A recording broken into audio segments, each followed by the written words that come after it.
Well, welcome, friends. Thank you for joining early and in time. Apparently, in the Western world, you don't delay even a minute.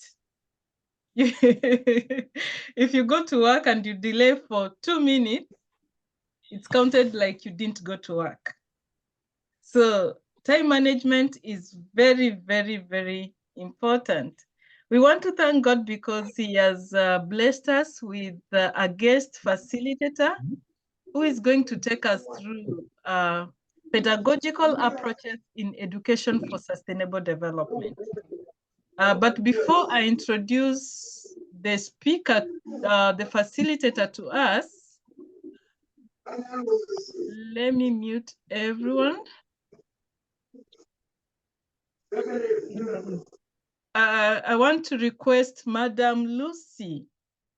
Madam Lucy, please unmute yourself so that you can say a word of prayer.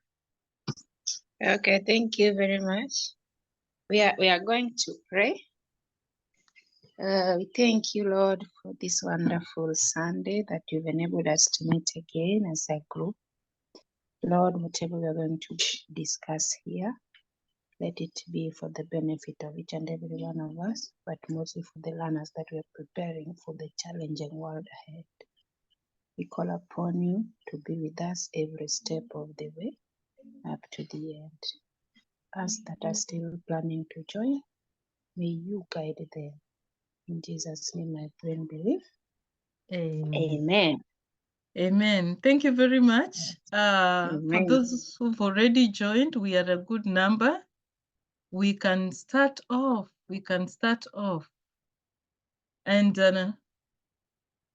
let me see how to begin. Just give me a minute.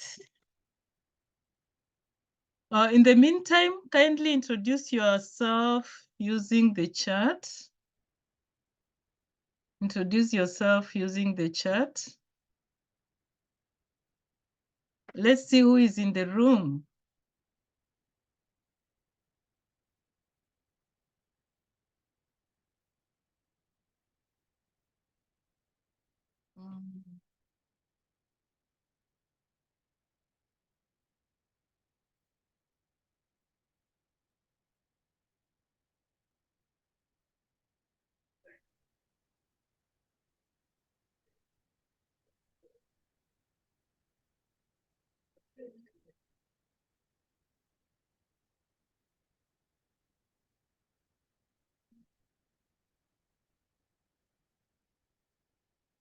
Okay, let me see if I can be able to share my screen. No.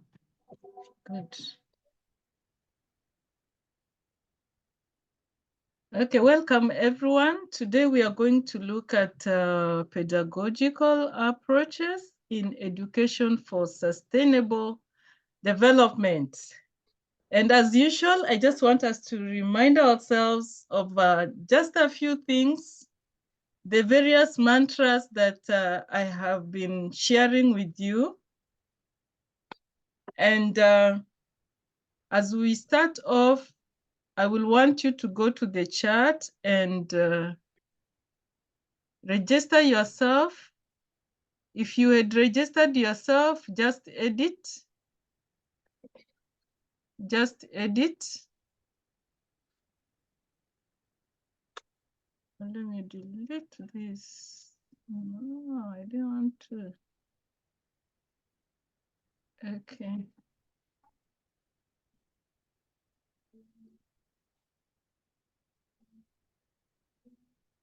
I want to copy the link.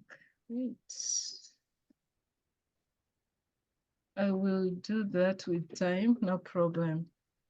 Thank you everyone who has joined. I just wanted to add you one more mantra because I don't want to take a lot of time. We want to learn as much as we can from our guest facilitator. When we started off, remember this is lesson 7, meaning we already have 6 mantras that we can run with. The first lesson we talked of MAD, make a difference. GBO, go beyond the obvious. GLGL, we opened our hands and said, give love, get love. Triple L, lifelong learner. Each one of us should aspire to be a lifelong learner. Then we have LIL, learn, inspire, lead. If you want to be a good leader, you must purpose to learn, purpose to inspire others as much as possible, and be able to lead well. Last Sunday, I gave you WE. Who can remind me what does WE stand for? WWE, who can remind us?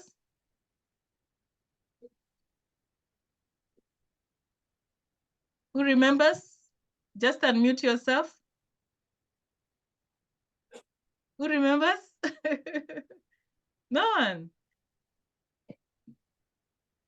Who remembers what WE means? Okay, WE means work with excellence. Work with excellence. Always in everything that you're doing, do it as though you're doing it unto the Lord.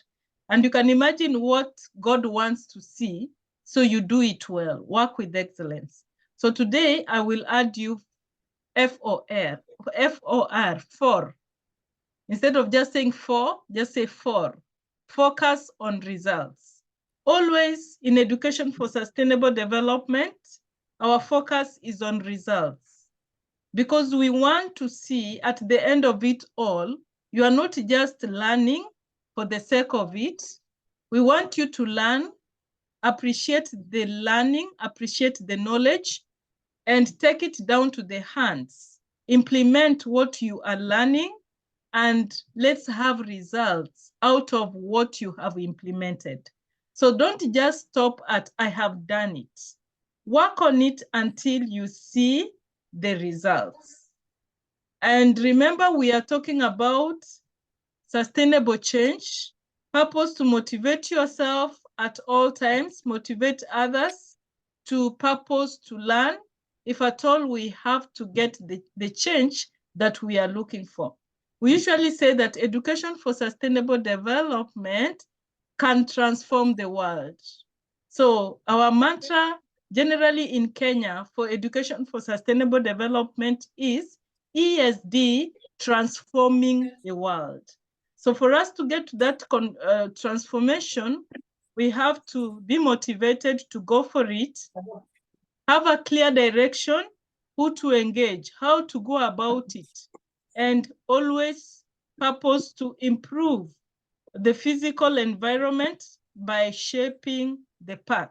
You have to have a clear direction of which path you are taking to be able to see the results that we are talking about. And so today, we are very much privileged to have with us a friend. She is my friend because I met her to be my friend when she visited Kenya just a day before I left Kenya to Canada. So she was my last guest in Kenya, coming to learn about education for sustainable development. Malgozata Anielka Penal, this one she will have to pronounce it by herself when she comes on board, is a PhD researcher at the Institute of Education, part of University College London in the United Kingdom.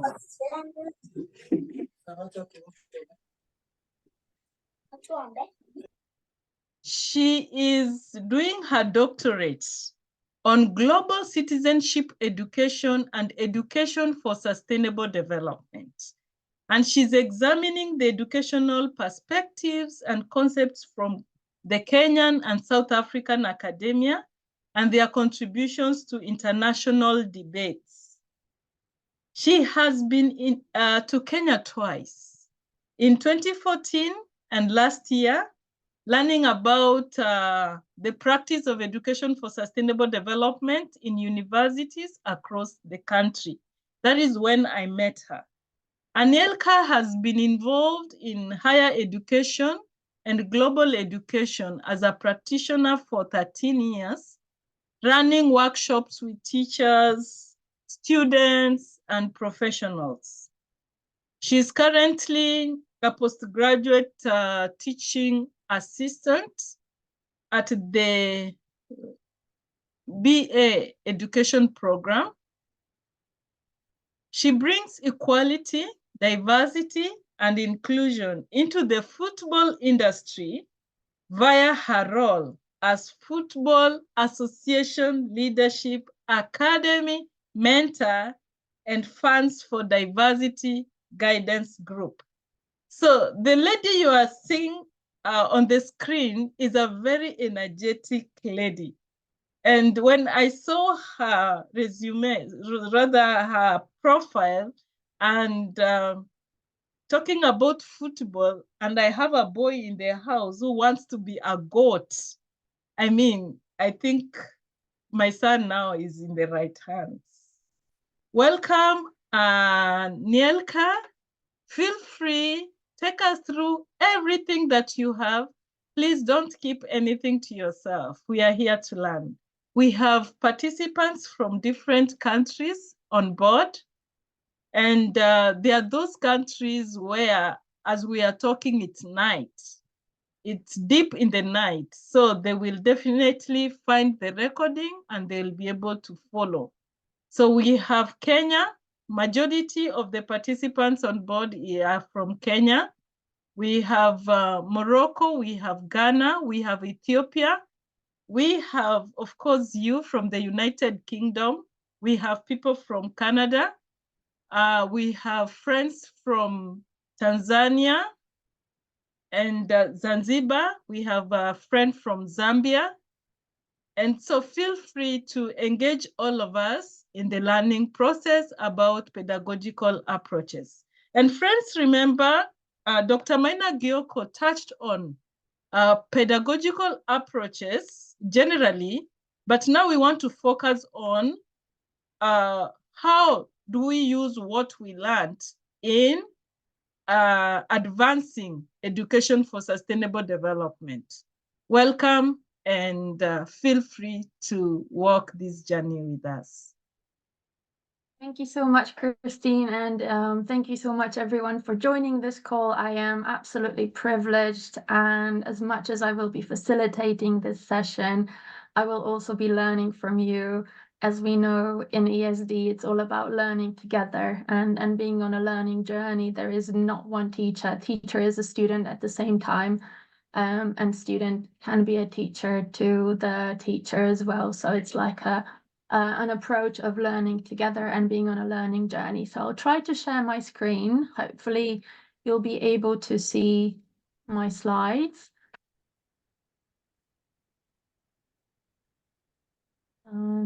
You probably see them, and so I'll try to make sure that you can actually see the presentation rather than the slides.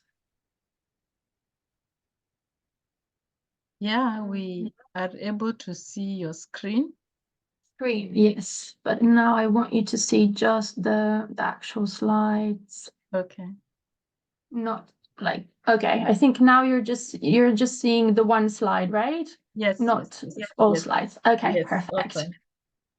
So again, thank you so much for this opportunity. I'm very privileged and honored, and such a wide audience from so many countries. It's absolutely brilliant. And as Christine mentioned, I've been to Kenya twice, and it's absolutely wonderful to be here with you, and also to kind of, touch on that as well.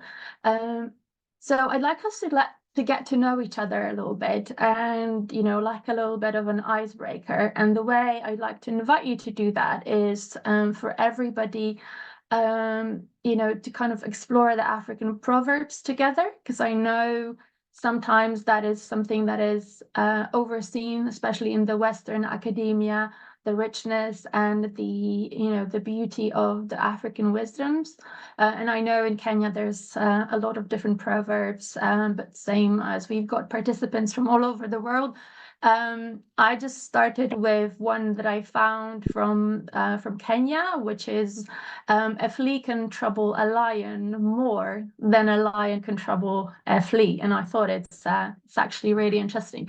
So if I can ask everyone to kindly put in the chat some of your favorite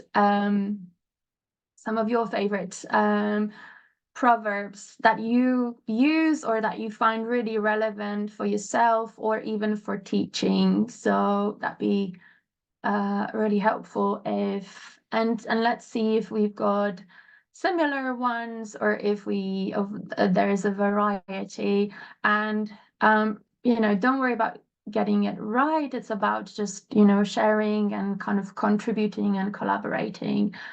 So, and I hope this will be like a little bit of a exercise to get to know each other. So, if you're not sure about the wording, you can always use Google to give you a bit of an idea. Okay, I like that, Lucy. Thank you so much. Scratch my back, I scratch yours.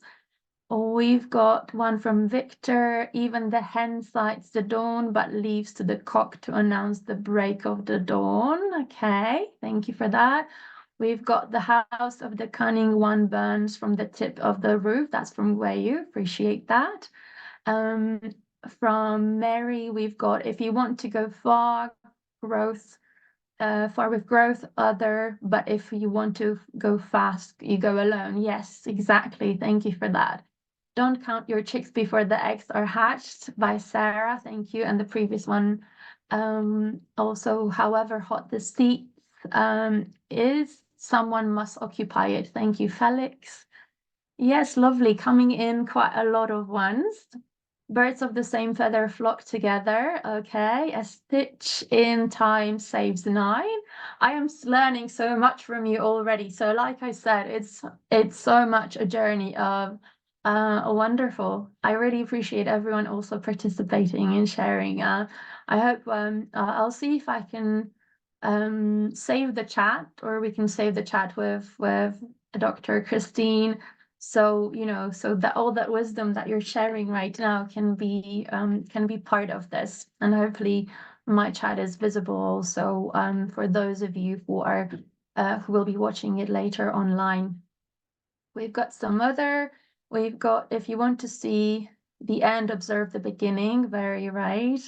Got to see the show where who knows where it pinches. When you eat too fast, you may eat your food together with stones. Oh, that's really interesting. You can't know the importance of the buttocks until it develops a boil. One finger cannot kill lice. Interesting. Make hay when the sun shines. Wonderful. Brilliant. Thank you so much. Thank you everyone for participating. Absolutely. I'm very honored and so much wisdom for me. So thank you for this. We've got what an elder can see seated, a child can't see even if he climbs on top of a tree.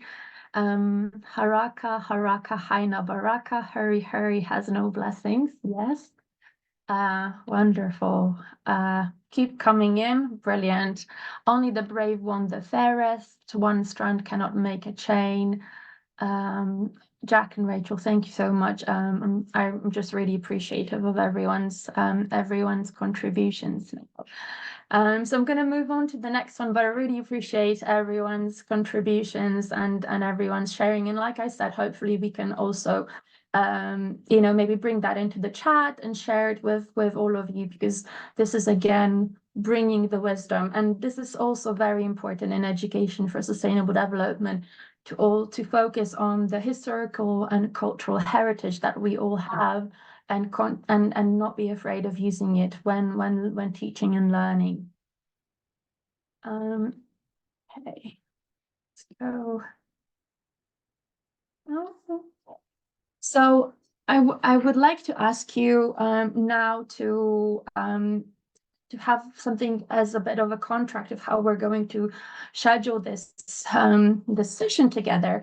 And I always appreciate it when there are some sort of kind of guidelines on how we can be together in this session. So I kindly ask you to be open-minded, and hopefully we can all be open-minded to the ideas that you will be sharing, to the ideas that I will be sharing.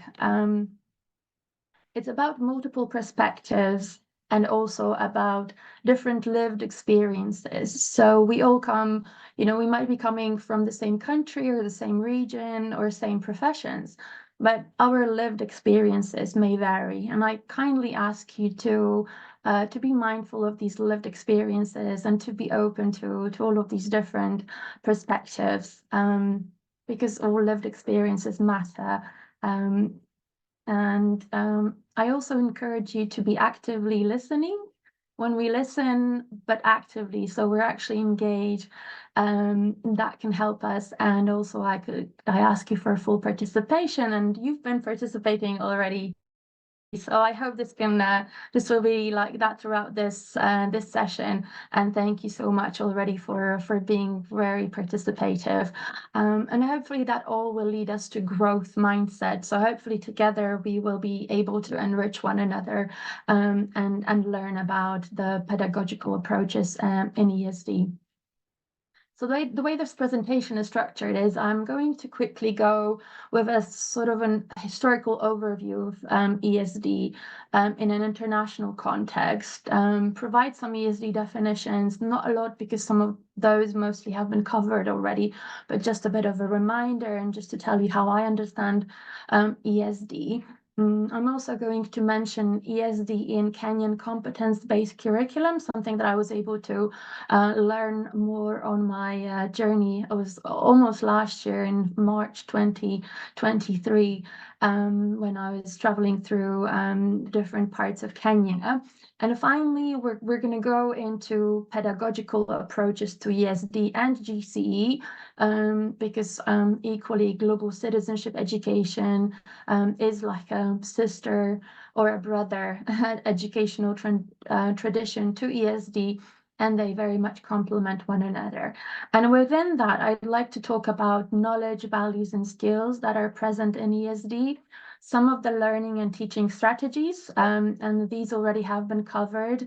So this will be a very quick reminder. And then I'd like to just cover some of the people that I think are very influential, and that we can very much learn from, which are Paulo Freire and his critical pedagogy, Wangari Maathai and her ideas around social justice and environmental justice, and Yusuf Wahid and how he's understanding philosophy of Ubuntu in the educational context. So hopefully that is a bit of an idea of what we're going to be covering today. So just to kind of start off, I really want to say that the idea of sustainability has always been present in indigenous cultures. So everywhere around the world, the idea of having a sustainable future for other generations, for being connected to the planet, connected to the nature, connected to one another and humanity, that has always been present in so many cultures across the world. And then, different things happened during our historical development that kind of sometimes made us disconnected from that idea of sustainability. And so in academic writings, that has been present in several centuries, but the actual term, the term that we hear, education for sustainable development, is relatively new. So what it means basically is that we might learn it as a new term, but what it means and what it is and what it really works around isn't new at all. So it can be really adapted to so many ways and to so many areas because people already know it and are probably living by that, even if they don't know the actual academic terminology, which is education for sustainable development. And we'll be talking later on about the Kenyan scholar, activist, and politician Wangari Maathai and her contribution to environmental conservation and social activism in the 1970s and throughout her life, really, which were recognized globally with the Nobel Peace Prize in 2004. So I'll show you this historical overview, and you'll see that ESD as a term that was used came only, recently in the 1990s. But, already, you know, Wangari Maathai has been using it from the 70s, but not really using the term, but actually living the term, you know, living ESD. So this is really kind of something to understand, that we have been doing ESD for centuries or thousands of years, but maybe it just wasn't called ESD at that point. So this now is a little bit about the international perspectives on ESD and how it all kind of comes together. So this, as I've just mentioned, this graph kind of talks about three traditions. So it's a tradition of global education, education for sustainable development, and also global citizenship education, and how it all kind of historically came to life and how it all looks like. So just kind of giving you a bit brief of the overview of this. So initially, we are starting from 1992. There was a historical development of the actual term happened during the Conference on Environment and Development in Rio de Janeiro, which is also called the Earth Summit.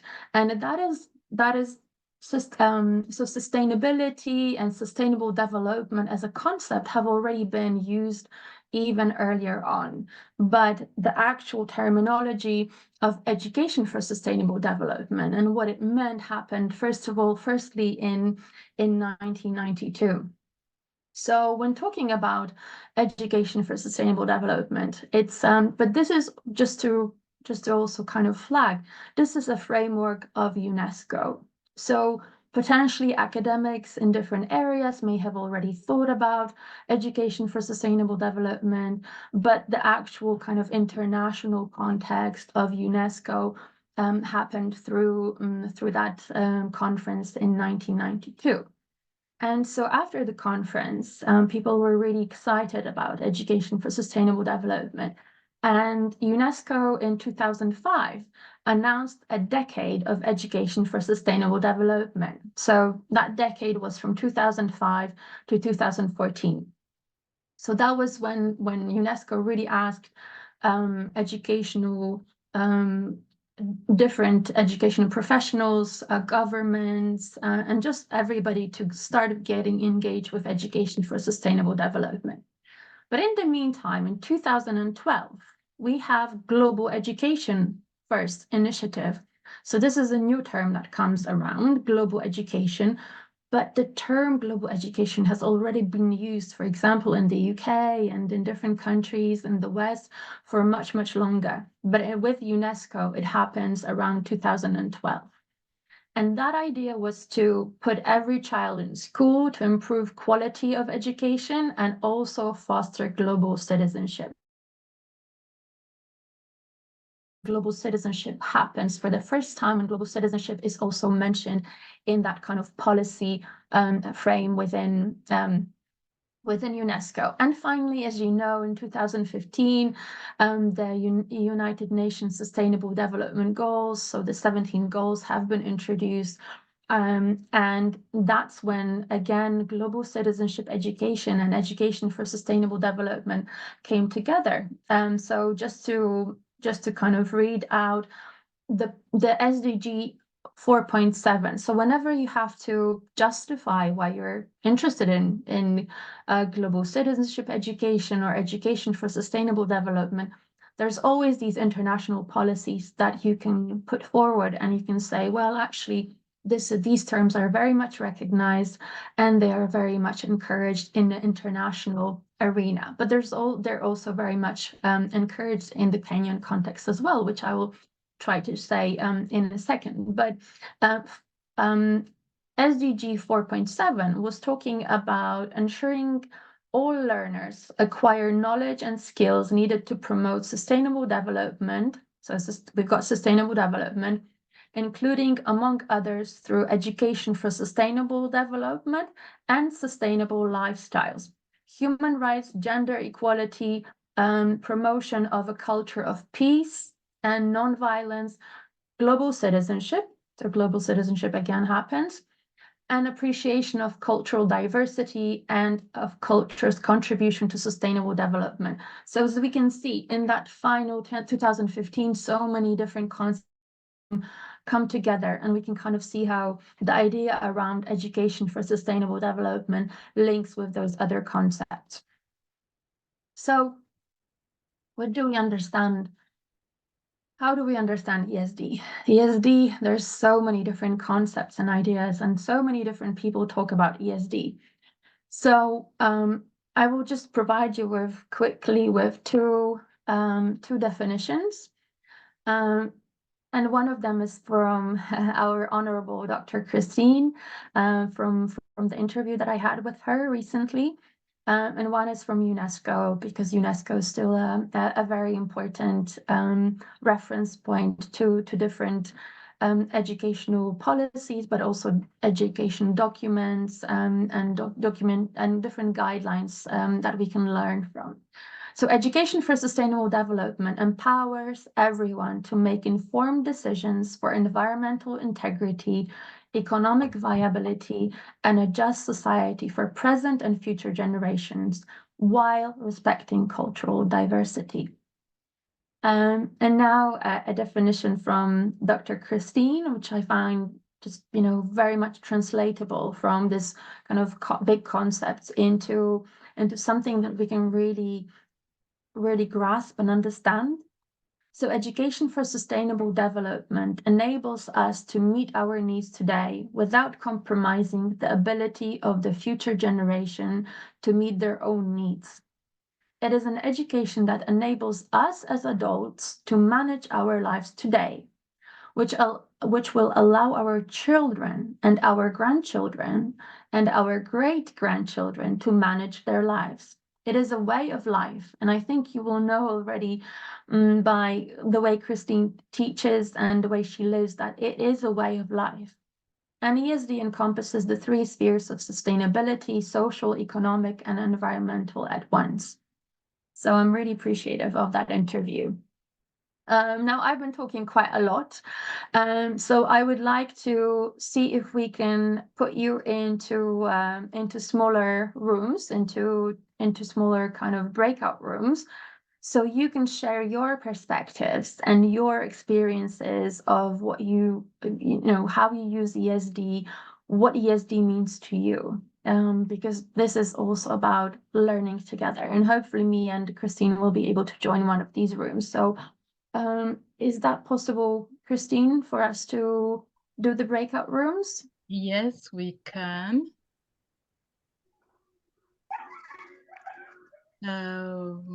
I think you will be able to join any room that you will want to join. So friends, we are going to breakout rooms. I'm going to, let me see if we can have at least 6 people at most. 6 people at most in a room so that you can share freely. So anybody with a question before we break out? Are the instructions clear? So as soon as you get into the breakout room, kindly just identify a leader and start talking. Yeah, so there we go. Click on that, join and go. Thank you, Gweyu.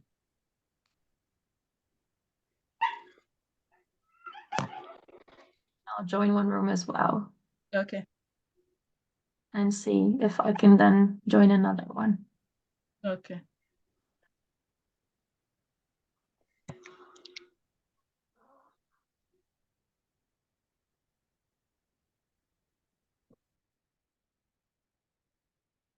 Yeah, please go to your breakout rooms.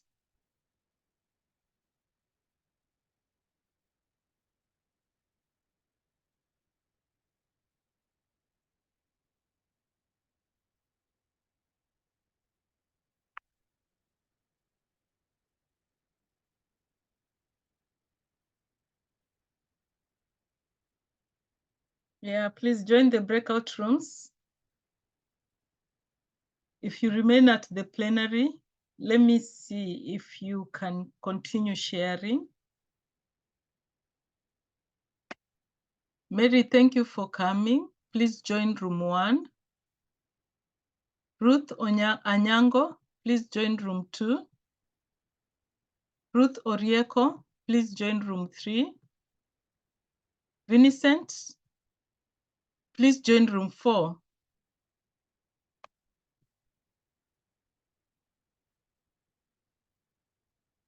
Kindly go to the breakout rooms. And start talking while there. So I'm going to pause the recording so that we can.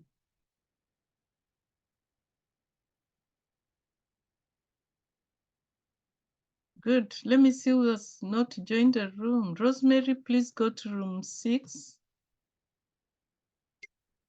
Stanley, you're gone. Please go to your room. Charles, Vincent, Rosemary, Oyaga, Rachel, please go to your room.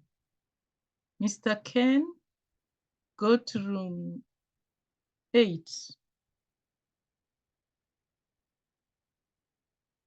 Yeah. Beth, you were supposed to be in room. Rachel Njeru, go to room 9. Stanley, you're gone. Go to room 10.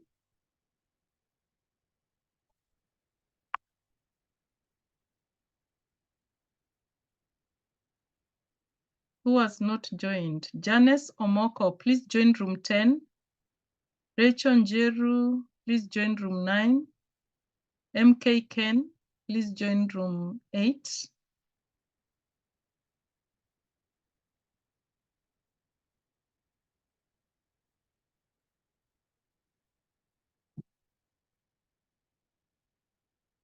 Yeah, I think everybody is in their rooms except the few of you who have not joined.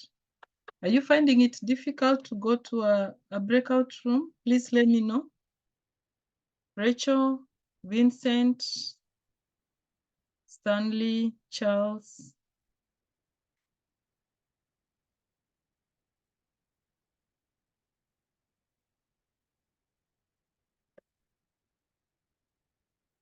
Rachel, you have a problem? Vitron, what is your name? Please unmute so that I can help you change your name.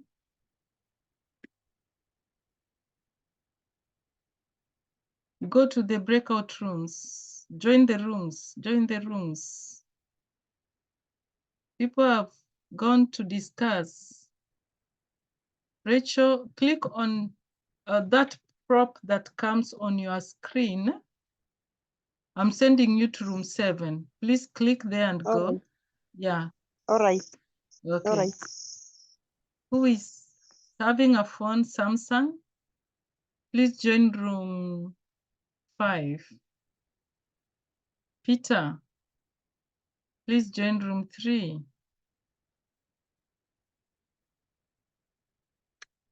I have to be here so that I'm assisting those who are coming late.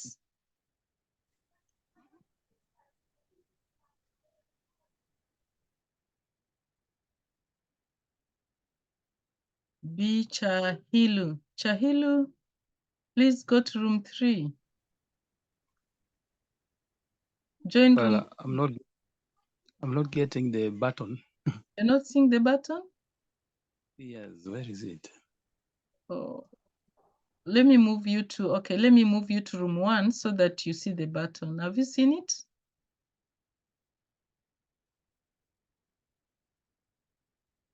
Just click on join.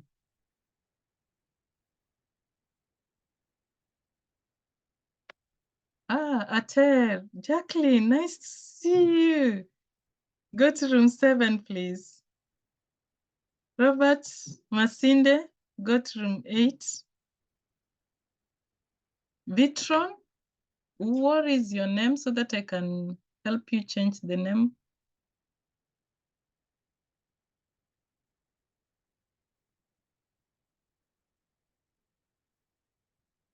Jacqueline,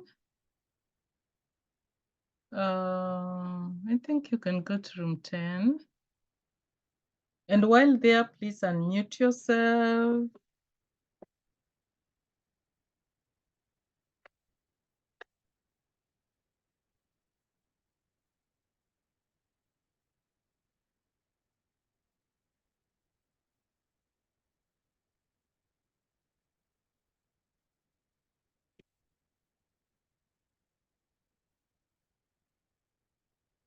Good, thank you for going. Charles, you're the only one here.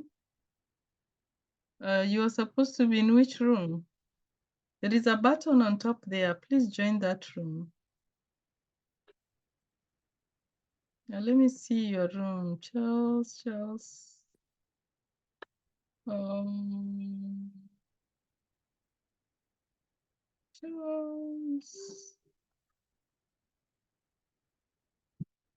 can't find you. Charles, you're supposed to be in room 4. Please go to room, let me see.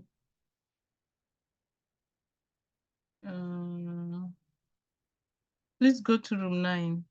Let me move you to room 9. Click on join and go so that you don't miss out. Because I also want to join a room so that I can learn.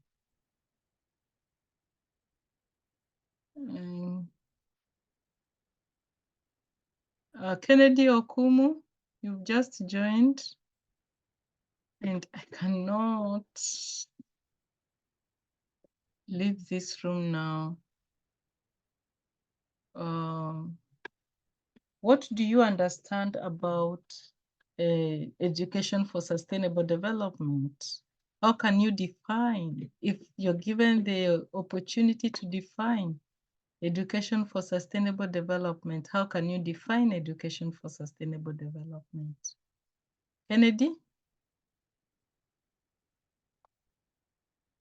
Unmute yourself so that you can tell me how you can define, because the others are almost coming back.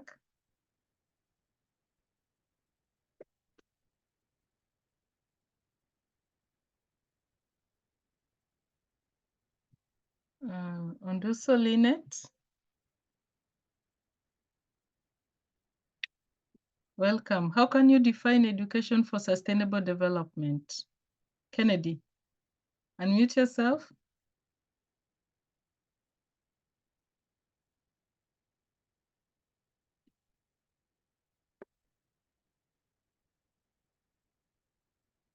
Onduso, how are you? Fine, thank you. Yeah, people are in rooms, but because we are remaining with like 2 minutes, I don't know if I should take you to a room. Maybe you need to go and experience, isn't it? Go to room 9, Onduso. Peter is still struggling to join. Charles? Kennedy Okumu? Yes, I am here. Which room were you in? I'm just struggling to join. I've just joined right now. Okay, then just go to room 9. Click on join and go to room 9.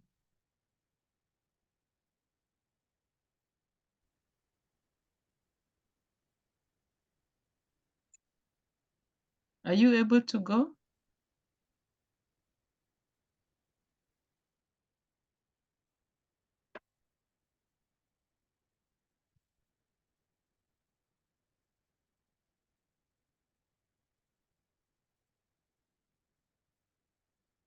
Okay.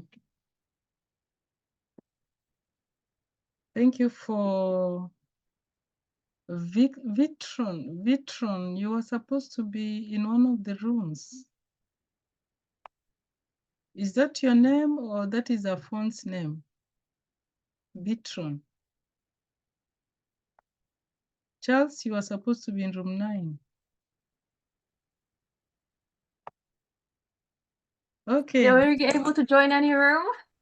The people were coming in, so I remained to. You were facilitating. Thank you for that.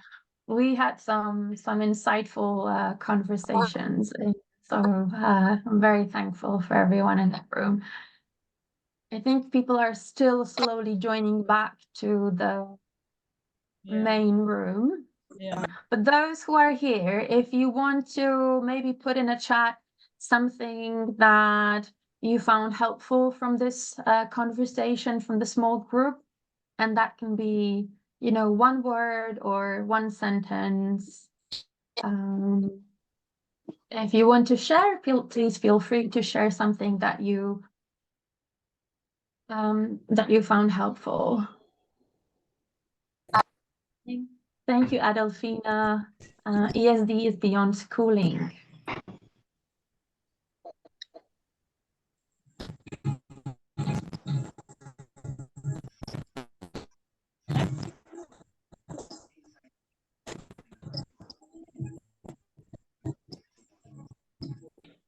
I know some of you might be experiencing internet connection problems.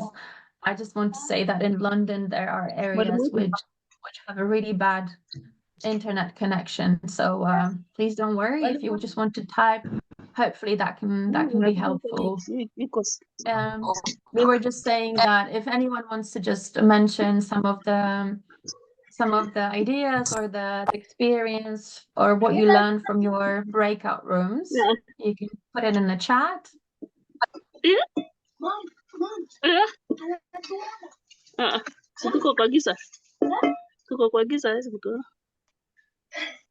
Hello. Allow me to mute everyone. Hello. Yes.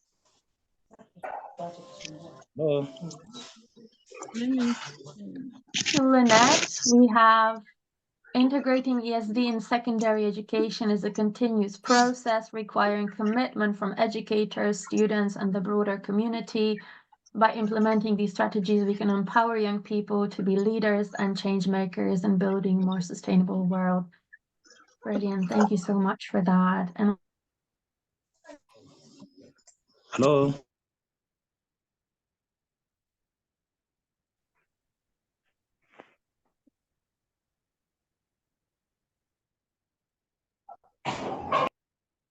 Anielka, oh, I'm so sorry. I was talking. So I was doing, yes, technology at my end. I'm sorry about that. So I was just reading out we've got some more people who've been sharing.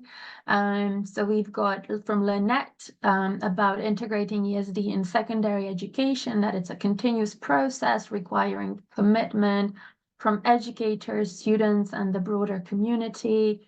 By implementing these strategies, we can empower young people to be leaders and change makers in building a more sustainable world.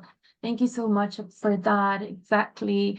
And also from Rose about development of orange economy as a creative economy for the kids with hearing impairment. So wonderful, a different variety of how ESD is being implemented in different communities because they have challenges developing language and other vocational skills. We'll be talking about skills as well today later on how ESD and skills within ESD are very relevant. We've got from room 1 from Victor, ESD gives our learners a holistic and wide view on current issues and contemporary, both local and global. Absolutely that. It's so relevant to consider that local and global interact with one another, and we are together now in our local rooms, in our different places, but we're also connecting globally. From room 6, we members have an understanding of ESD educating the current child in such a way that the life of the future generation is not jeopardized. Thank you for that.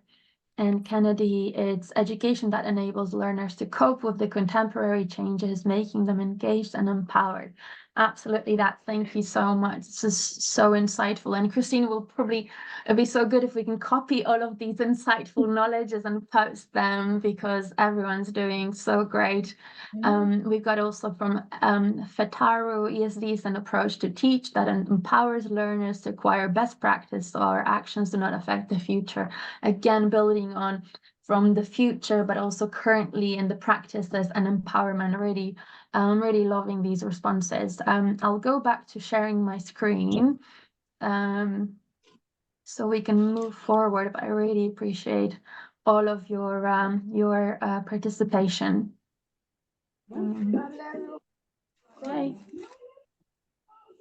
So again, something to kind of, again, like hopefully that will be useful, something that you probably already know. So just a bit of a reminder that not only can we talk about the global context, international context, but also we can talk about the local context. So for example, in Kenya, Ministry of Education in 2017 developed the Education for Sustainable Development policy.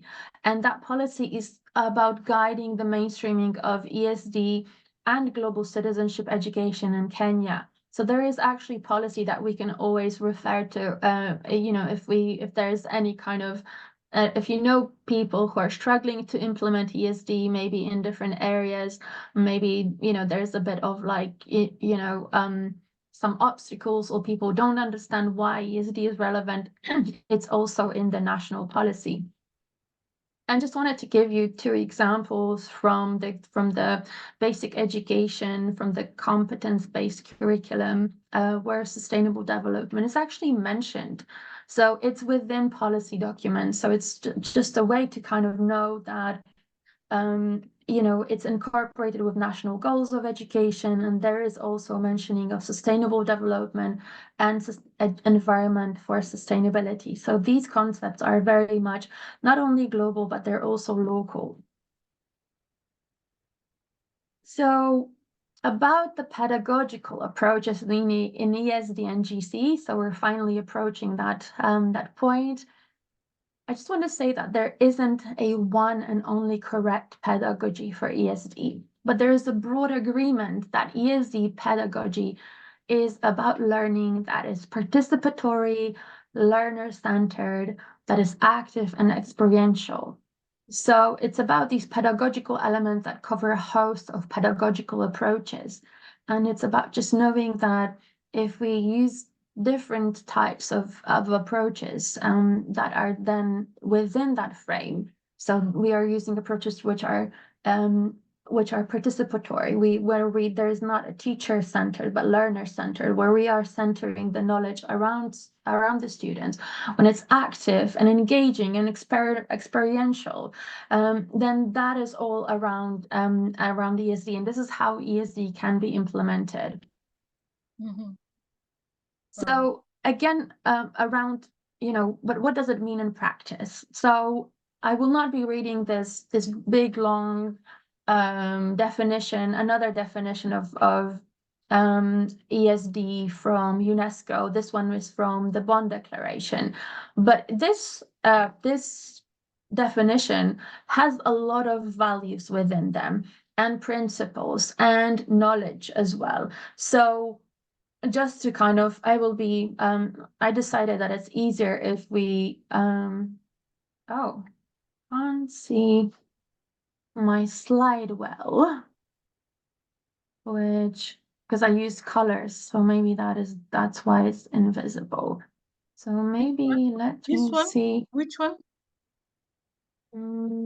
Yeah, because I will just quickly do the change I will just put them all in black, because you could only see the middle one, but you weren't able to see values and knowledge.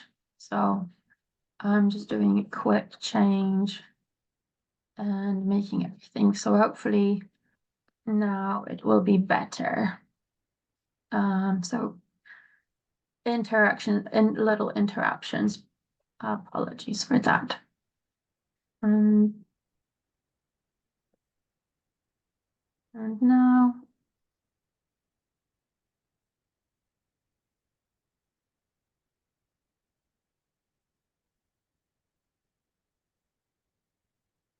No, you can still see it. Huh. Yeah. Can you just see skills? No, we can see everything. We can see also values and No, we can and see you can no skills. We cannot just, maybe you can just highlight. Can you see also values and knowledge, or can you only see No. skills? We can only see skills. Skills. I just changed this a second ago. Maybe. What if Yeah. What if I do it like this? Can you Yeah, see if it you like leave it, this? yeah, leave that for that slide only. Okay, I will leave this slide on. Apologies. So, pedagogy and ESD. So within the pedagogical approaches, it's very, very important to understand that the learning around ESD and ESD itself is based on these three pillars. So it's about the knowledge. So what ESD actually teaches about? What are the concepts? What are the ideas? What are the knowledge areas? Then what's really important is the values, because ESD is not value neutral. It is actually about facilitating the learning process where through learning ESD, learners, students acquire these values. And I've got this beautiful example that I want to quote from Christine, which is really something that I really always remember, is about this activity with young people. When you told me, Christine, that I found really beautiful is that when students are taught about ESD, they aren't just sitting in the classroom and getting this sort of knowledge of, you're sitting and you're acquiring knowledge. It's actually the knowledge production, and it's a knowledge co-production, and it's being together. So how do they learn about these values? You can't learn about values. You actually have to practice values. The values have to become something which is part of your life. So the example is around the activity where young people receive an activity where they have to grow a plant. And everyone gets a little plant that they have to grow. And instead of just having a plant, they also are asked to think which are some of the things, maybe some of the values that they're struggling with. Maybe they are not empathetic enough, or maybe they're not respectful enough, or maybe they are struggling with honesty. So the idea is to give them the plant and tell them that this is a plant that you will be now nurturing. So you are connecting to the environmental sphere of ESD. But equally, if apart from this plant, you can call this plant, for example, Anielka honesty. And if this plant is called Anielka honesty, then every time that you will be watering it, you will not only be watering the plant, but you will also be watering the value of honesty. And when Christine told me this activity that she teaches and that she talks about, I thought it was so profound, because this is how we connect to the environment. And obviously it can be a plant, but it can be also if we wanted to have the economic element of it, it could be a tree. So if people were planting orange trees or banana trees in Kenya, maybe in Poland, where I'm from, or UK as well, where I'm living, that would be maybe apple trees. Then growing the apple tree, growing the orange tree, or even growing any plant, and watering it and then nurturing it with the idea that I'm also nurturing a specific value, which is honesty, can help that learner understand and be connected with that value. So ESD isn't just about, having these values. These values aren't explicitly mentioned, but they are part of the whole process, and they are part of the approach. So these are some of the values that are listed in that previous definition. the knowledge that is encompassed within ESD is around gender equality, around poverty reduction. We know it from the Sustainable Development Goals. It's very much also about environmental protection and restoration of environment that is damaged. It's about sustainable living and addressing unsustainable production and consumption patterns. And creation of just and peaceful societies, democracy and human well-being. So we can see that there's so much that is part of ESD in terms of knowledge transfer and in terms of learning together. So how do we learn about all of this? Well, we need skills. And again, these skills don't happen. If we go to the learners list and say, you have to magically have these critical skills, critical thinking and problem solving and collaboration, etc. So these are all elements within ESD that we have to be knowledgeable about in order to then create activities and to create different ways of engaging with learners that foster that knowledge, that foster these skills, and that foster these values. So this is a basis for the pedagogical elements in ESD, and hopefully the next slide will show without a problem. So I'll go to the, oh, I see. That's it. Okay, so again, me and technology today. So, and where, when we were looking at all of these, the knowledge areas and the skills and the values, we can see that actually ESD can be found anywhere, whether it's biology, social studies, arts and crafts, languages, geography, or any other subjects. In any subject, we can actually talk about ESD, because ESD isn't an alone subject. It's actually a cross-cutting thematic area that can be really added into any of these. And it's about sustainable future. What does sustainable future mean? Well, it just means that we are not destroying the environment and we are taking care of our planet, but also ourselves, and that we are bringing economic prosperity in a way that doesn't create poverty. So in a way that is not unsustainable, in a way that is actually sustainable for others. It's about activism and agency. So how do we encourage others to actually, participate and challenging and addressing global challenges? So we constantly have this global citizenship education hat on when we are considering that maybe there is a flood in England, but there is a drought in Kenya, and maybe there is a tsunami in Indonesia. So all of these different global challenges are connected, and they are connected to climate change. So how do we all come together, whether we come together in these educational forums, or we come together in conferences, or we come together in governmental meetings? How do we address our living so that we don't cause these environmental issues? I'll open the chat because I suspect there might be some questions. I think, okay, no worries.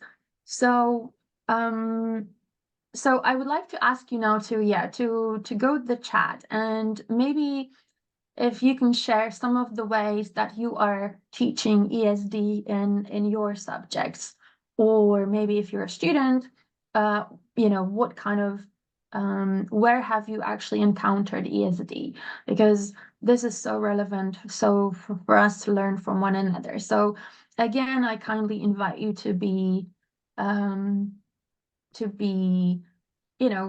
sharing with us, and not to be afraid, and just to kind of let us know where, which subjects you are teaching, or which subjects you are familiar with, where you encounter ESD. And that may be in your school, or that may be actually within your community, or that may be, anywhere. So within within home, because you might be just doing ESD at home, because the ESD, as we know, is a way of living. It's not only about what we acquire at school, but it's about living. And if anyone is brave, then please feel free to also take the microphone and share some ideas with us.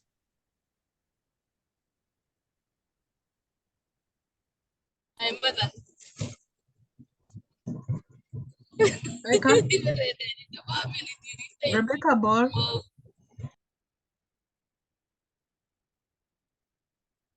Do you want to share? Okay. Anyone who wants to share can unmute themselves and go ahead and share.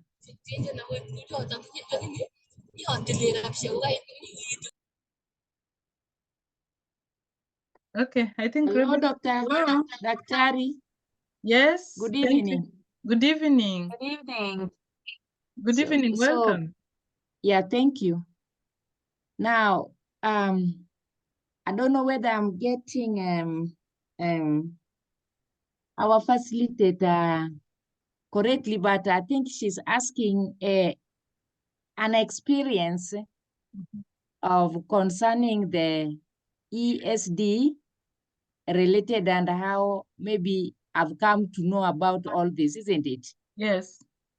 Yeah, for me, actually what touched me so deeply when I was learning something to do with the shalom. In our place, we do a lot of shalom work and in getting in touch of environment. Mm-hmm. And I realized how we are so much connected that even if there is something affecting an environment, for instance, in US or in Poland, wherever it is part of the world, is affecting all of us. And that just dawned on me when I think of future generations. So when I was taking a course on Laudato Si, and I just learned how much we are so much connected. And that realization helped me also now to see the importance of taking the environment within and without. That means the surrounding and even deep within me. Because when I was taking that course, we are being asked, what is my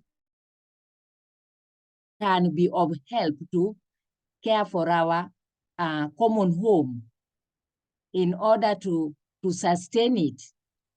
So when we were study and that Laudato Si with so many people in different places, and they gave the example how they're being affected with the environment, it dawned on me that I need to do something for generation. And we were told even to write a letter on how what we are doing can affect the future generation, either positively or negatively. So for me, it's the interconnectedness with our common home, and learning with the different people from different places that they are being affected with so many issues of the global changes dawned on me. And then I decided now I need to change my attitude on how I approach anything, because any part of the world, if it is affected the whole system. Thank you. Thank you so much. That was absolutely so incredible. I completely can't agree more. Interconnectedness of global issues and interconnected of humans is absolutely profound, and we all influence one another. And we can all make a change, and even having a conversation and raising awareness is so important in a practical way with ESD. So thank you so much for being brave and offering your ideas. We have Felix Felix, and we have Fataru who have raised their hands. Thank you for your participation. So Felix, if you want to go first, and then Fataru, and I'm apologizing if I'm mispronouncing your name, if you can just say it correctly so I can also be on a learning journey. So maybe Felix can go first. Yeah, and as they go, as they speak, maybe we can just be checking the chat. People are sharing a lot on the chat. Please be reading the chat because we'll not be able to read all the messages. Thank you.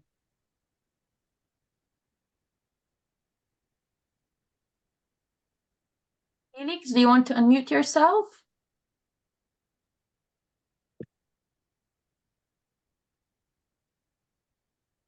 Maybe you allow Fetaru to start because... Yeah, Fataru, if you want to start first, and then Felix, if you want to continue. Okay.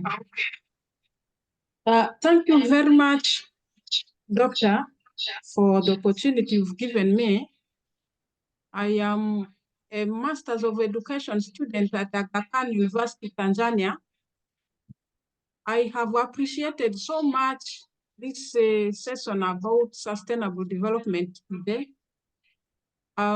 Sustainable education for sustainable development has been one of the course units I learned last semester.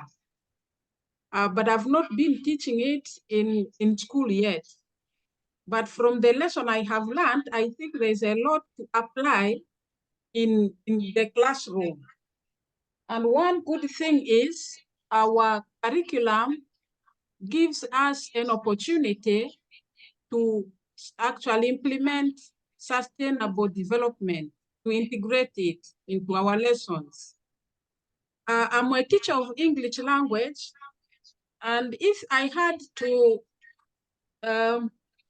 integrate sustainable development into my classroom, I would do it in two ways. First of all, I would have learners practice it in class as we learn by embedding it into the daily activities. For example, I would ask them to write a poem or a composition about any of the concepts of sustainable development. For example, uses of water, forests, wildlife, and so on. And then secondly, I would have them have a hands-on experience, the experiential learning that we had talked about earlier on. For example, through project learning, project-based teaching and learning, I would have learners come up with ideas.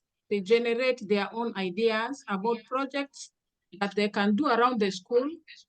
For example, first of all, they identify areas around the school where they can generate projects from in line with ESD. For example, we have a lot of waste problems with waste management. Then they can be guided to identify projects of their interest around waste management and improve the environment in which they live. Thank you very much. Well, thank you so much, Fetaru. I'll give you an opportunity one day to tell us about how the curriculum in Tanzania is, so that we can also learn from you. Thank you so much. Okay, I come from Uganda. I'm a Ugandan studying in Tanzania, and when you give me that opportunity, I'll be happy to share my experience. Awesome. Please send a message to my inbox, WhatsApp. Thank you. Thank you very much. Okay. Thank you so much, Fataru. And if Felix, if you want to come in, or I can also reply to some of the messages in the chat. Thank you for everybody for participating. Hello? I will not be. Yes. Yes. Okay. Great. Hello. Good evening to you all. Good evening. Good evening. Yes, I'm Felix Otieno. I teach at Asumbi Girls in Homa Bay County. And sustainable education has really impacted so much on us, especially in our school where we came up with, first of all, I teach geography and mathematics. We came up with an idea in school and we sold it to the geography department came up with an idea, sold it to the principal, which the principal got the idea, where we started the project of biogas. We are just using the student waste to produce biogas within our school. At the same time, the food leftovers within the kitchen, the dining hall, are also used to produce fertilizer. Those waste that are remaining there, the food leftovers, we also have a piggery where we keep pigs. So the leftovers are not waste per se, but we give them to the pigs. These are pigs. When we grow them, we sell them. It is just meant for business, not consumption within the school setup. So we go and sell the pigs. After selling the pigs, we buy cow, maybe a cattle or two. Then we come and slaughter them for the student, because in their diet, twice a week, they consume beef. So the waste, the kitchen waste, is converted into use, which is sustainable. That waste that we get from the kitchen is used in our farms where we grow maize, we grow vegetables, which is in turn used within the school setup as food for our girls, which has really helped us in sustaining the food. At the same time, the waste from the pig and the student, we convert that into biogas, which is used in the kitchen. And that is the aspect that I wanted to bring. Actually, currently we attended a training in Alliance where they talked much about education for sustainable development. Actually, we hosted a visit, some of the visitors from the Kenya last Friday, and we learned a lot about this, and even the principal was really perturbed with what sustainable education is all about. We've never been having this, and it is an idea that is coming in through the online platform that Kemi brings. We've learned a lot, and we've started a project within the school, the art project, where we use waste to come up with the good ideas, and we bring them into practice, like using waste paper in making some ornaments.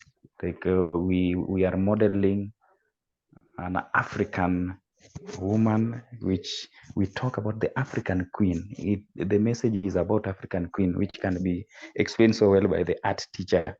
So the students turn waste into something which is very attractive, and we can use that to fetch money. During events within our school, we sell these projects that are done by art students, which has also done so well in the art club and the business club. So it is something that is sinking slowly into teachers, and all the departments are buying the idea. The students are so enthusiastic about this, and bravo to sustainable education for sustainable. I welcome you to visit Asumbi Girls and see this in practice.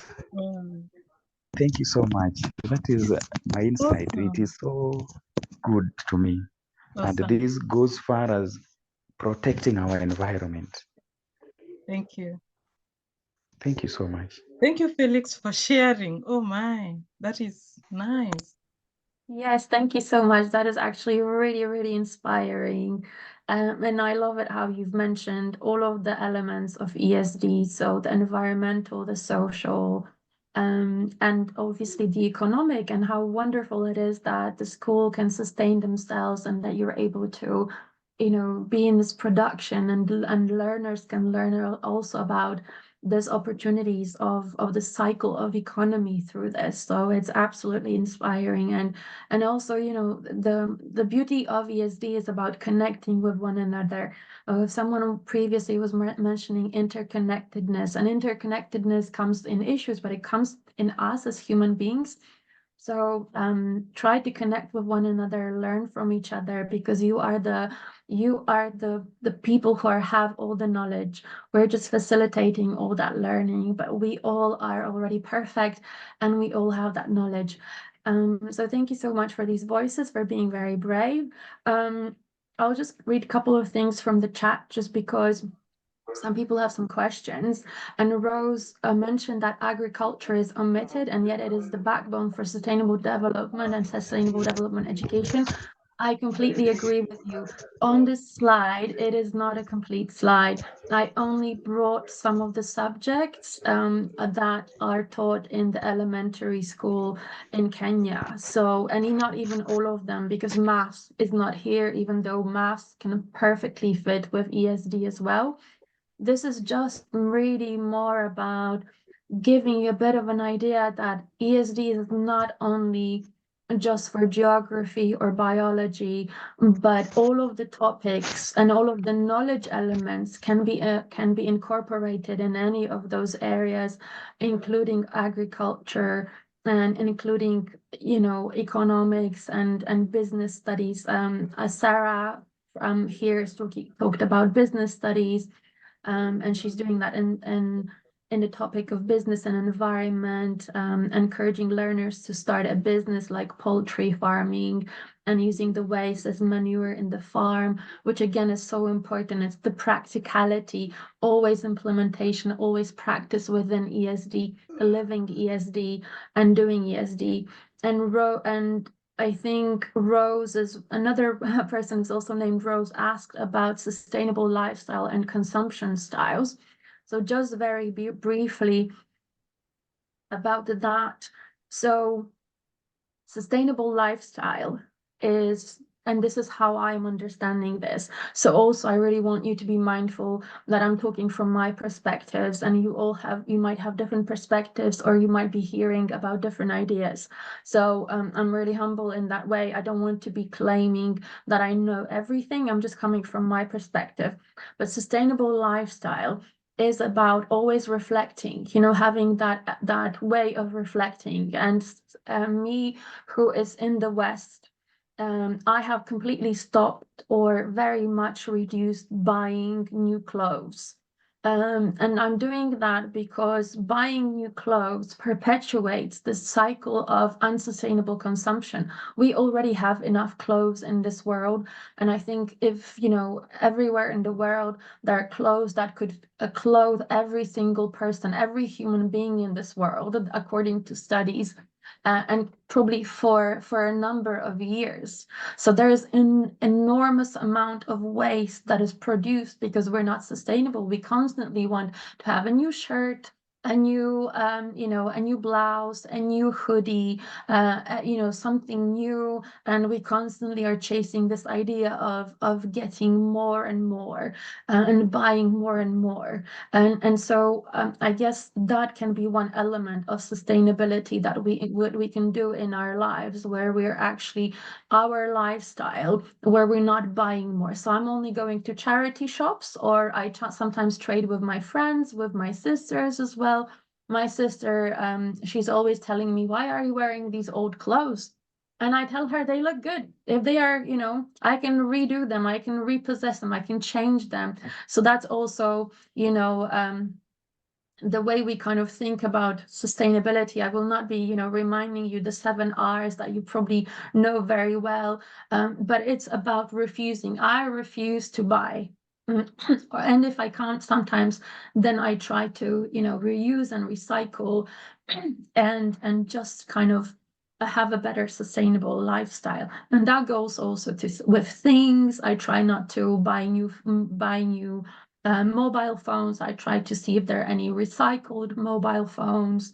And if you want to learn really a lot more about that sustainable lifestyle, that's also around consumption. So, you know, buying more and having more, you know, we can all grow our own food if we, you know, if we really put some work into this. So that's probably something that I will that I wanted to share from my perspective, but also be mindful that you all can share your ideas about sustainable lifestyles and consumption styles in the chat, so you can all enrich one another.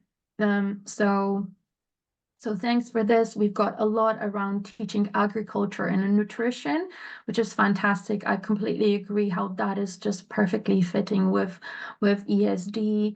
and so is recycling, and even we've got chemistry. So this is fascinating.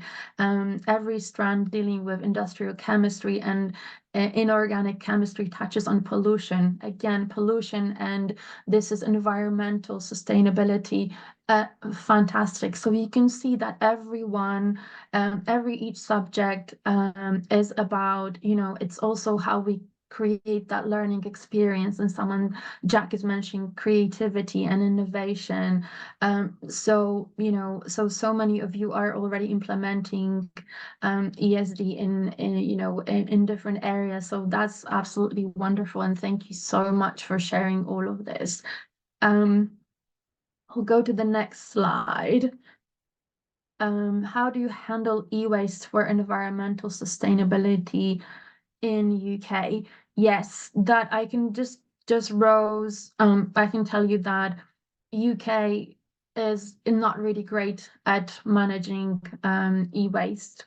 There are areas where you can give back the phones or give back different electronic things, but we don't really know how much is being recycled, how much of it is actually ending in landfill. So that's an area to really, that can be a project. Everyone can do a project, whether that's languages or social studies or arts and craft on what is the life cycle of a phone. And I'm happy to share some ideas that I did with the students around this as well. But also just be mindful that Kenya is very much inspiring, and actually you're doing incredibly well in Africa in managing these things. And in even sometimes in the UK, I find it appalling that so many things aren't being recycled and aren't being actually, the waste isn't reduced in that way. And UK can learn so much from Kenya. I'll go to the next slide. So again, this is really honorable Dr. Maina. They've already mentioned this and shared these different learning and teaching strategies in ESD in lesson 3 of the pedagogical approaches. So I kindly refer you back to them around inquiry-based learning, experiential learning, project-based and problem-based learning, around critical reflection. That is very relevant. And also, I think something that can be explored as well around service learning and community-based learning, because through kind of going into communities, and also us as teachers going into communities and then learning and applying our knowledge there is absolutely really, really important. I don't want to repeat all of this, but these are very, very important elements of how ESD learning is very relevant, and how it can be implemented in schools for the benefit of the learners. So just within the next few slides, I will be talking about different ideas also around pedagogies, and they will be really touching on those elements around inquiry-based learning and experiential learning and etc. So I'm not just like, I just don't want to be going into details. I want to introduce them through the eyes of others. So the next kind of couple of ideas I will be talking about is my learning journey. So I'm learning from incredible people and incredible philosophical approaches. So again, this is a learning journey for me. I don't want to claim that I understand everything. I'm on a learning journey, and hopefully this is also something that we can do together. So I'm not sure how many of you are familiar with Paulo Freire, who was a Brazilian educator, and he was very much introduced a concept of critical pedagogy. The first time where pedagogy wasn't about just teaching, but it was also about activism and about changing mindset. And in 1968, he wrote a book which is called Pedagogy of Oppressed, that has been translated into so many different languages and is is a very different idea of looking at education and how education can be transformative. And he proposes a new relationship between teacher, student, and society. And I believe ESD is very much drawing inspiration from Paulo Freire's approach. So some of the key concepts from the pedagogy of the oppressed from his work, and you can also, just by the way, I'm happy to share it in the group, but you can actually listen to this book from YouTube. The whole book is on YouTube. So even if you're, maybe traveling and you don't have time to read, you can listen to that book, which is really interesting and really innovative, and I really recommend it. But some of the key concepts from from the pedagogy of the oppressed is the banking concept of education that Paulo Freire very much critiqued. He was about liberating education. So he was about problem-posing education and dialogical methods as a means of liberation. He introduced a concept in Portuguese, which is called conscientização. I'm not sure if I'm pronouncing it correctly, but it's about consciousness raising. So it's not only about learning the knowledge from the teacher, but about raising awareness and growing our consciousness and realizing the political context, the oppression that we're facing, and understanding the potential for transformation. And as I said, through this, he introduced the concept of critical pedagogy that challenges learners to question and critique societal norms and injustices. So this is very much, again, about being aware of the different oppressive systems, of the different social inequalities, and trying to make a change in that. So what is it about,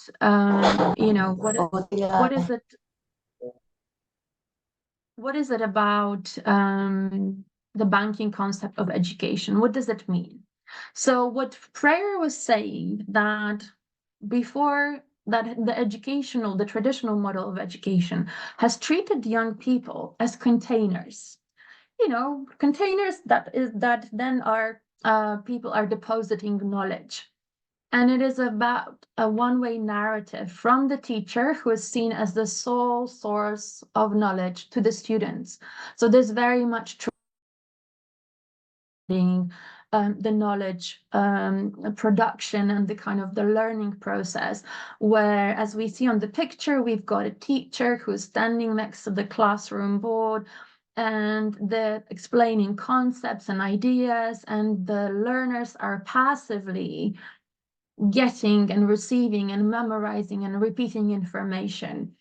And it's really sad to say, but I think the banking concept of education is still very much an issue all around the world, even though it's been so many years since the banking since this work of Paulo Freire has been introduced, and there has been so many attempts to actually change education and make it more transformative and learner-centered. So the banking concept of education is a teacher who has maintaining discipline and authority and is telling the student the only way to learn, that there is the one knowledge and you have to learn about this concept, this idea in this particular way.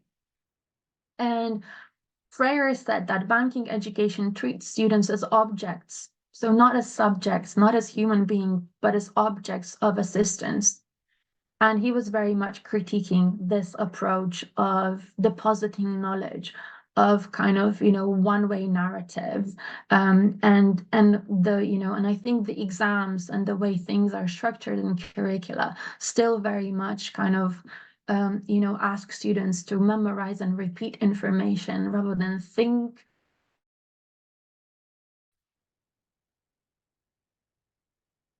So the way out of this by Paulo Freire is about imposing education. So something that we've already been talking about, the project, place, and problem-based learning education. and about dialogical education. So in this way, this pedagogical approach is about thinking deeply and understanding concepts. So actually having time and space to have a discussion, to learn together, to ask what the students think, to see them as sources of knowledge rather than as sources of empty containers that we have to put knowledge into. And instead of memorizing facts or information, it's about creating connections to their lived realities.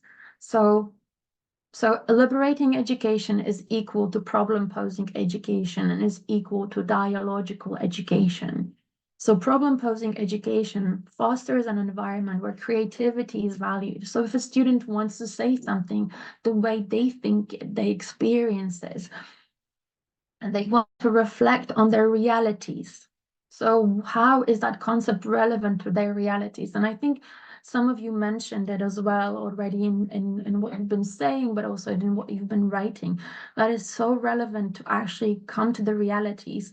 If we're doing something around, waste management, and we're talking about, agriculture, maybe someone who is living by the seaside or by the ocean, maybe they will be concentrating on on cleaning beaches, but someone who's maybe living in areas which are more agricultural will have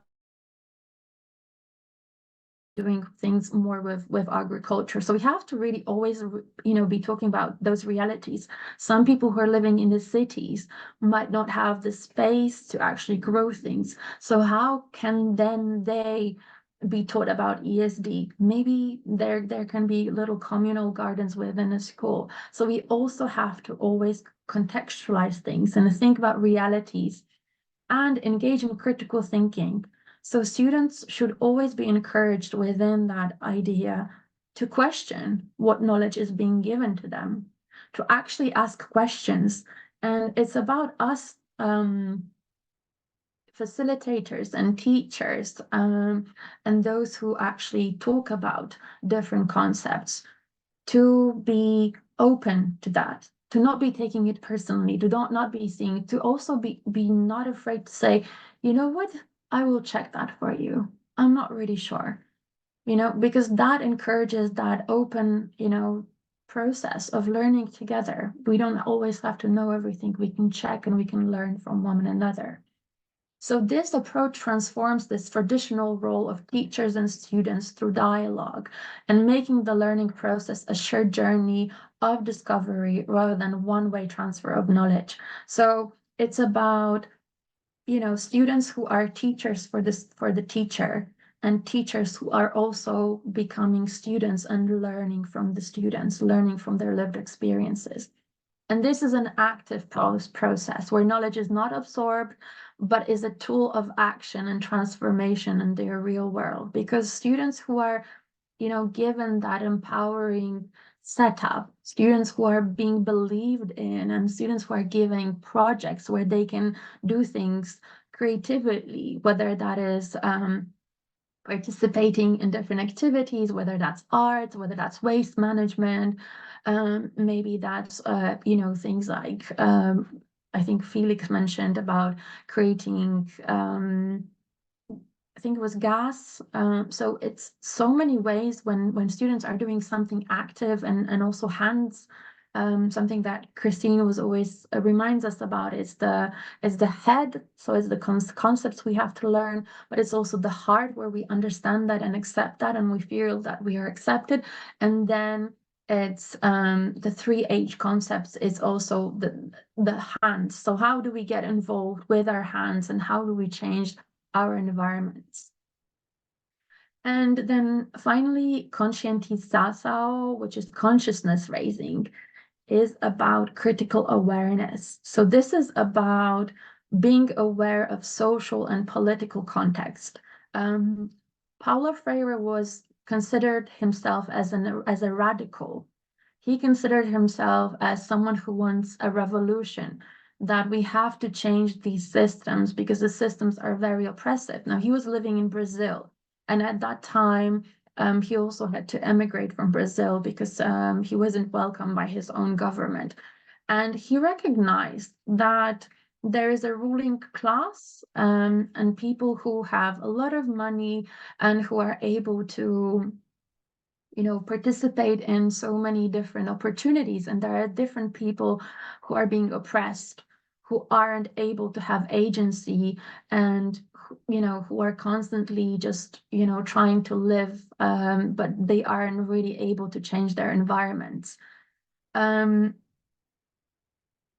So around that, it's that consciousness raising is about developing critical awareness, not being afraid to talk about the, you know, the political situations as well, not being afraid of considering the wider implications, which, you know, in case of Kenya, colonialism, you know, how has colonialism affected Kenya?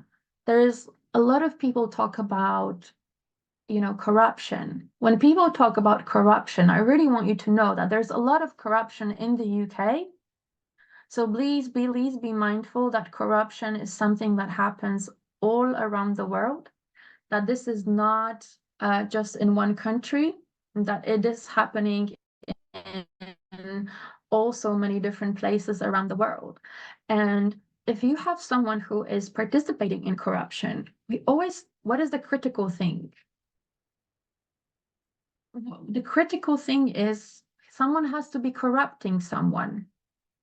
So if there is someone who is being corrupted, so someone who's engaging in corruption, so if I'm giving a bribe, I'm also participating in that corruption. So if politicians are being corrupted,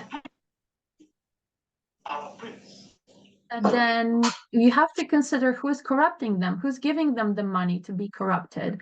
And so it's really important to consider that element of it, because a lot of times different instabilities in different countries are still a part of legacy of colonialism, because colonialism hasn't disappeared, and we have to ask these questions.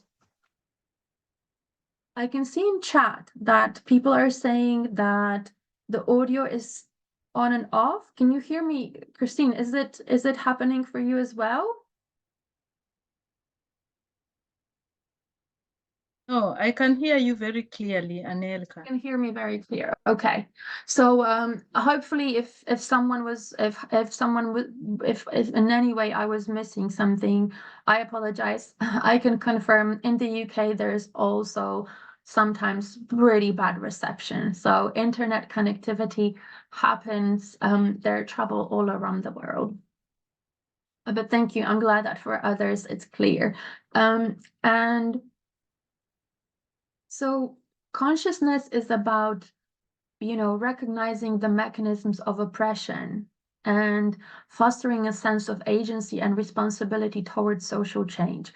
What is social change? Social change is about activism. It's about, you know, changing our environments. It's about starting from our own places. So I think you've been giving incredible examples of, you know, how social change can happen. You know, social change happens when we are not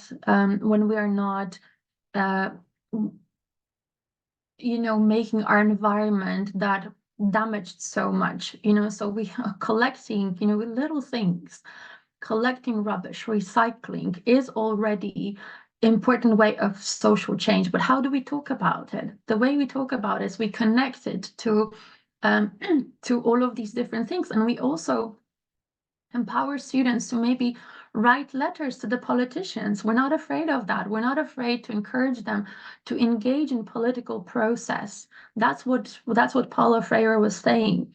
And not in a negative, and not in a way that is, you know, negative. It's in a way of requesting that. It's about raising awareness and also empowering young people to know that they are able to transform their surroundings and their situations, that they can question different political orders, and they can question why, for example, I stopped buying Lipton tea, completely, because I know that Lipton is owning so many different tea fields in Kenya, but the money from that is not benefiting Kenyan society. So we can all try to affect change. We can all kind of come together and support one another. And this is about that consciousness raising. And it's about, understanding those different dimensions and kind of wanting to dig deeper and find out how is colonialism, how is capitalism still affecting people in different communities right now, and what we can do to live more sustainably and to support one another.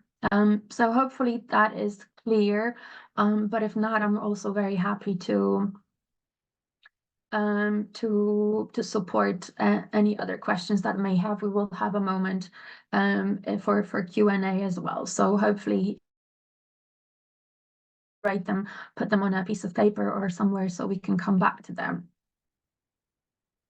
Now I also want to talk about another really prominent figure, and I'm sure Wangari Maathai is someone who is very much well known to all of you. And I wanted to talk to her way and her pedagogical approach around social justice.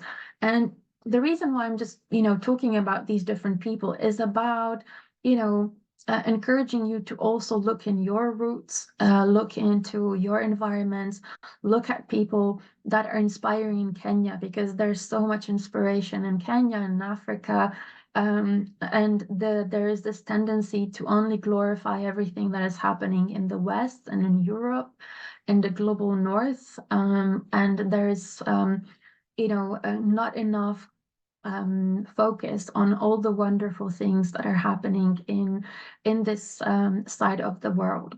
So, as you know, Wangari Maathai was very much about environmental conservation, civic engagement. So she was not only about, we're just doing this environmental conservation, but she was questioning the fact that there was a lot of land grabbing, and she was questioning the policies at that point of the government, who were trying to get rid of trees and who were trying to kind of take away all that land for different developments. So she was about civic engagement, and civic engagement is coming together and actually trying to do things. And she would believe in empowering women and around grassroots activism.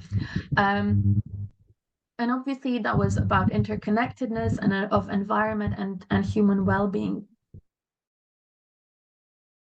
To education, because she was talking about environmental awareness, civic education, and social justice. So as you can see, it very well fits within ESD, and she can be seen as an incredible example of of how ESD can be done in different places, and also such an inspiration for Kenya.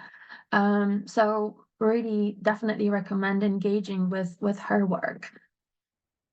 And as you know, she founded the Greenbelt movement in 1977, and it has been a pivotal movement in advocating for environmental conservation. So she was doing an active thing. She was an active global citizen who cared about her country, who cared about her region, and who saw the importance of tree planting in creating environmental sustainability, in creating places for us to breathe, for us to be able to enjoy nature, places where people could go and enjoy themselves, and also in order to prevent environmental degradation. So she's helped planting over 20 million trees across Kenya. And she also inspired similar initiatives globally. And that was 1977.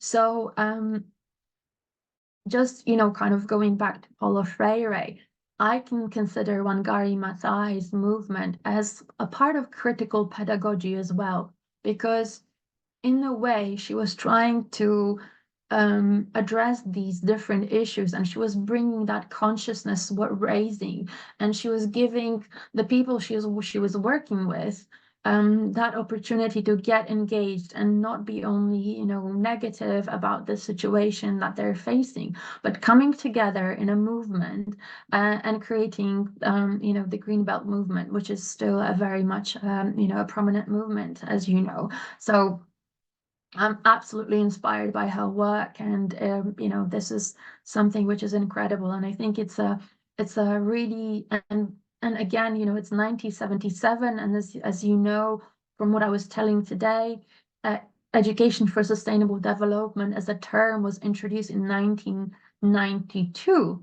So that's 20 years, or almost 20 years after Wangari Maathai's work. So as you can see, she was already practicing ESD through her work back in the 70s, way before it was, it was discussed in the international arena. So again, don't think that, if something is not called in a specific way, it isn't practiced already in a particular place and time.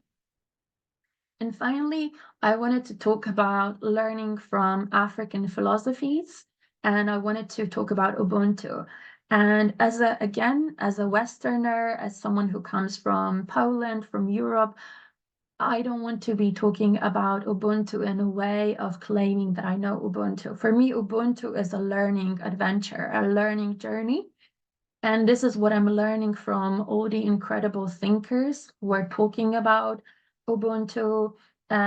So, thinkers, but also practitioners who are trying to introduce Ubuntu to a wider audience outside of the Southern African sphere or the African sphere, and who are saying that Ubuntu as a philosophy is actually incredible, and it should be utilized and learned all around the world. So this is just, a short kind of summary of Ubuntu, from how I learned to get to know Ubuntu. But I'm sure a lot of you are practicing Ubuntu and are very much knowledgeable about Ubuntu. So just very quickly, Ubuntu is often summarized as a person is a person through other persons, or I am because we are.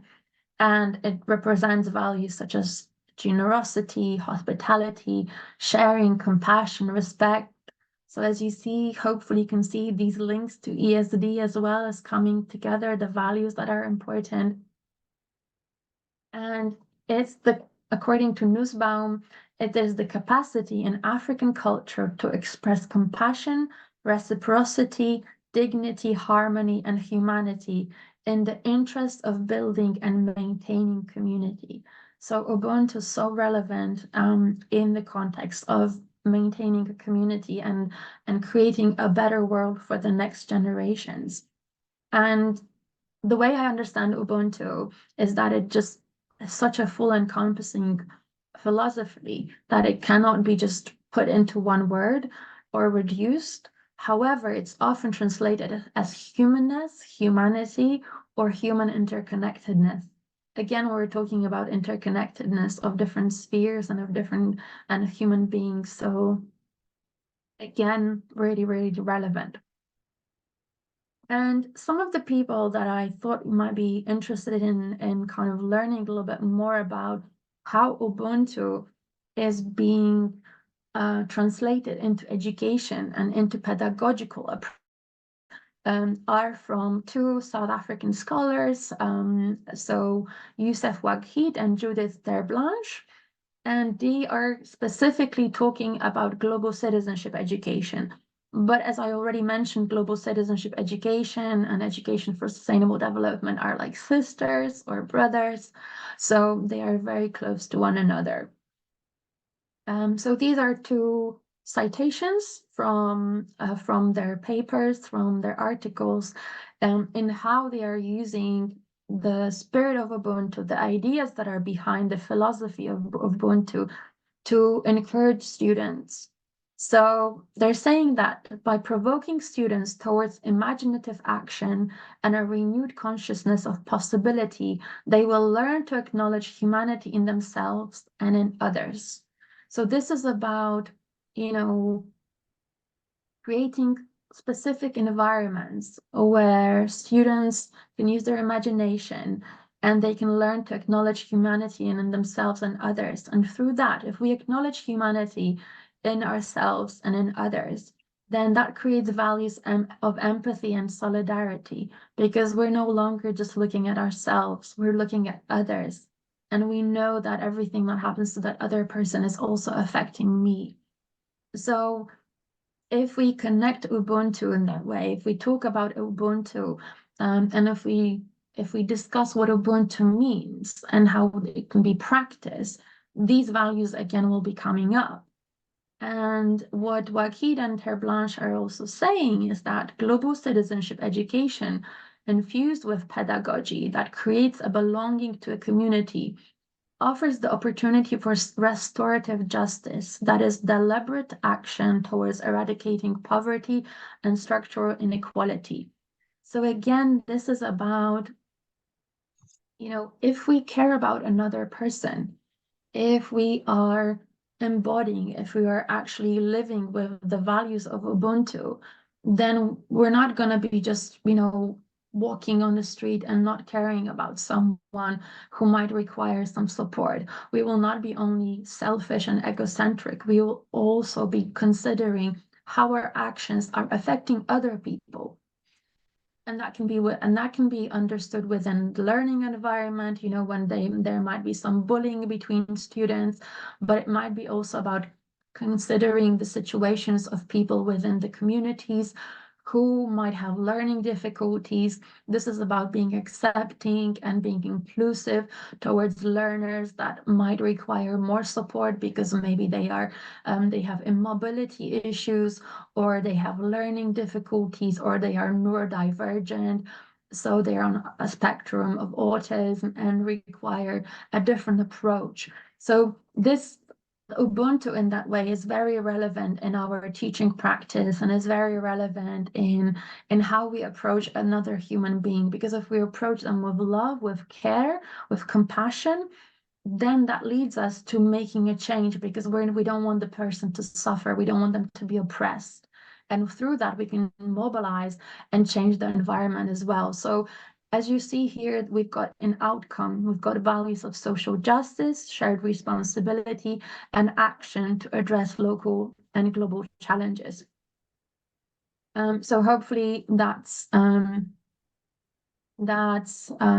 helpful to you in a way of and this is about connecting to the African wisdoms, to the African knowledge.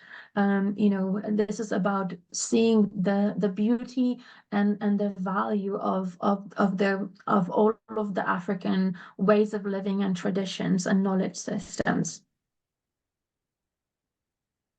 And this is really the end of my presentation. So thank you very much for being with me today. And I really appreciate it. And this is now space. And obviously, Dr. Christine will tell us if we have any time, but this is a space for your questions, and I'm happy to answer anything that you need. Awesome. You can see it's not only me. ESD is just so sweet that you don't even want to stop. There is a lot to learn. There is a lot to share. It is just awesome. Let us take one question. Anybody with a question? Anybody with a question? Asante sana, everyone. Asante sana. Thanks a lot. Wow. Any pastor in the house to pray for us? Let's pray. Thank you, Maritim. Our God and our Father, we want to thank you this evening. Thank you, Lord, for our facilitator. Thank you for Dr. Tina. Thank you, Lord, even for participants, oh God. We want to thank you for the knowledge that we have gained that will enable us to implement in our institution and turn around and change our lives, oh God, and those of the learners that are in our hands, King of Glory. We want to thank you for even giving us the opportunity to listen, and we pray that you will enable us to go through and to implement, for we pray in Jesus' name. Amen. Maritim, maybe you can just appreciate the facilitator for us. Okay. Madam, I want to thank you for ably presenting information and inciting us, incisive information and enlightening many of us. We appreciate the time that you've taken to prepare, and we promise that we are going to, when we come back next time, we shall be sharing experiences. God thank you so much. Be blessed. Awesome. Thank you so much, and bless you too. That was very touching. I really appreciate it. Thank you. Awesome. So kindly, can you open your video so that I take a screenshot? Today we had good attendance. We had up to 85 people attending today's session. Thank you very much for joining, and please join us again next Sunday. I'll be sharing the topic on our WhatsApp walls, and I hope you have registered. So let me stop pinning More you. than you can express. Yeah?